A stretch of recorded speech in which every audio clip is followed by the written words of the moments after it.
we've talked about potentials and suggested that we can think about potentials in a way similar to how we thought about the amount of positive charge that a valence electron can feel in an atom. But actually, potentials, while measured on materials, correspond to a process, and there are tables of potentials available.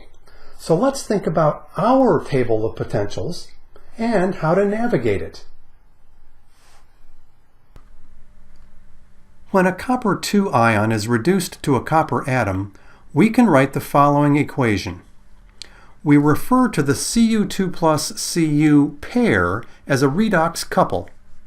Note that in a redox couple, there is an oxidizing agent and a reducing agent. Cu2 plus can gain electrons, so it is an oxidizing agent. Cu can lose electrons, so it is a reducing agent. Each redox couple has a reduction potential associated with it. They're called reduction potentials since we write the reaction as a reduction. When measured at standard conditions, 1 molar solutions, 1 atmosphere gases, these reduction potentials are standard reduction potentials. The units are volts, not energy.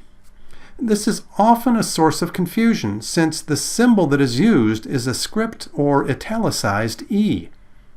The symbol for the standard reduction potential is E0. As stated previously, the reduction potential is affected by entropy changes and bond formation, but is primarily a measure of the relative energy of the orbital where the electrons go in a reduction, or come out in an oxidation. However, since entropy and bond energies are included, that means the potentials are not as predictable going down a group or across a period as ionization energy or electron affinity. Standard reduction potentials are listed in a table. Here we have copied a handful of lines from the full table in the textbook to see how it is constructed. You should note the following. First, each entry in the table is written as a reduction. It is an oxidizing agent adding some number of electrons to form a reducing agent. The potential in volts is given at the right. This potential refers to the redox couple. It is applicable to both the oxidizing agent and the reducing agent.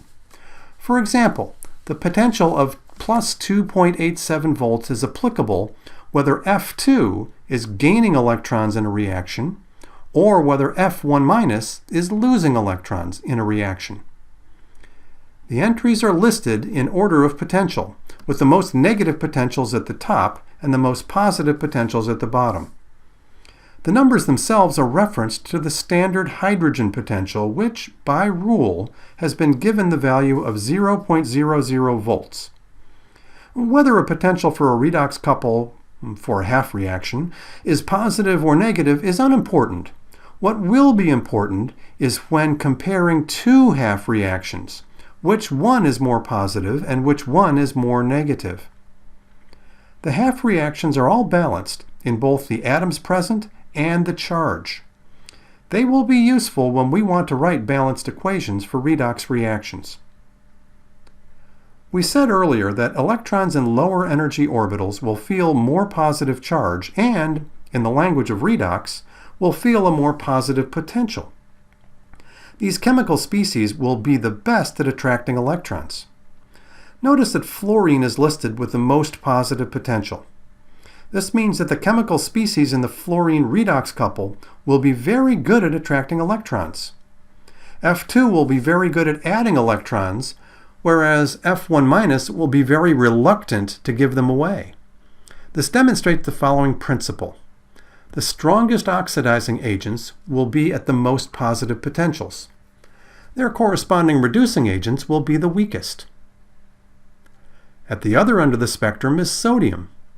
Being at a very negative potential, the chemical species in the sodium redox couple will be very poor at attracting electrons. Na1+ has a very difficult time of adding electrons and will be a very weak oxidizing agent. Na will gladly give away an electron. It's bad at holding on to them, and will be a very strong reducing agent. This demonstrates the following principle. the strongest reducing agents will be at the most negative potentials. Their corresponding oxidizing agents will be the weakest.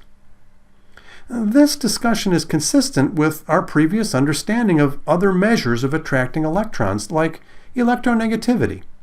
Fluorine has a large electronegativity and is good at attracting electrons, while alkali metals have small electronegativities and are poor at attracting electrons. It's important that we be able to navigate around the table, so let's work through a couple of problems that address the table. First, which of the following are oxidizing agents? Zinc, iron 2+, dihydrogen, dioxygen, and/or permanganate ion. Recall that oxidizing agents get reduced. They add electrons and are shown in the left-hand column on the table. There we will find iron 2+, dioxygen, and permanganate. Notice that cations, neutral molecules, and polyatomic anions can all act as oxidizing agents. Zinc and dihydrogen, which appear on the right-hand side of the table, are reducing agents. Second, which is the stronger reducing agent, copper or zinc? We find both copper and zinc on the product side of the reduction half reactions in the table, so they are both reducing agents. The copper potential is plus 0.34 volts, and the zinc potential is negative 0.76 volts. Since the best reducing agents are at more negative potentials, zinc would be the stronger reducing agent. Finally, which is the stronger oxidizing agent, dioxygen or hydrogen ion? We find oxidizing agents along the left-hand side of the table. The stronger oxidizing agents are at the more positive potentials, so dioxygen would be the stronger oxidizing agent.